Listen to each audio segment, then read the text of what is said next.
മനഃശാസ്ത്രവും ആധ്യാത്മികതയും ഇവയെ എങ്ങനെ നിർവചിക്കാം? ആത്മവിശ്വാസത്തിന്റെ വളർച്ചയെ ഇവ എങ്ങനെ സ്വാധീനിക്കുന്നു? മനഃശാസ്ത്ര പഠനം നിങ്ങൾക്ക് ചില മാർഗങ്ങളും വഴികളും പറഞ്ഞു തരുന്നു. ഇത്തരം വഴികളെയും മാർഗങ്ങളെയും ശരിയായ അവസ്ഥയിൽ ഉപയോഗിക്കാനുള്ള സാമർഥ്യം നമ്മുടെ ഉള്ളിൽ ജനിപ്പിക്കുക എന്നതാണ് ആധ്യാത്മികതയിലൂന്നിയ ആത്മവിശ്വാസം ചെയ്യുന്നത്. ആത്മവിശ്വാസത്തെക്കുറിച്ച് പറയുമ്പോൾ എനിക്ക് തോന്നുന്നു ആധ്യാത്മികതയും മനഃശാസ്ത്രവും പരസ്പര പൂരകങ്ങളാണ്.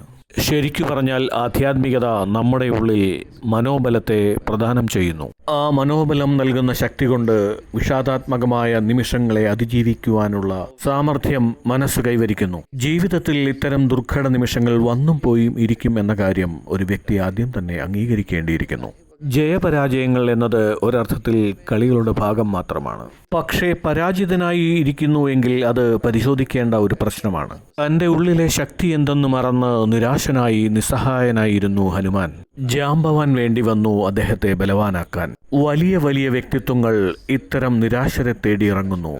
ഒരുപക്ഷെ അവർ നമ്മുടെ ജീവിതത്തിലും വന്നേക്കാം. അത്തരമൊരു കരുതൽ നമുക്ക് കിട്ടി എന്നതിനർത്ഥം നമ്മുടെ ജീവിതം അവിടെ തീർന്നു എന്നല്ല. അവിടെ നിന്നും പുതിയൊരു തുടക്കത്തിനുള്ള ആത്മബലം ആർജിക്കണമെന്നാണ്.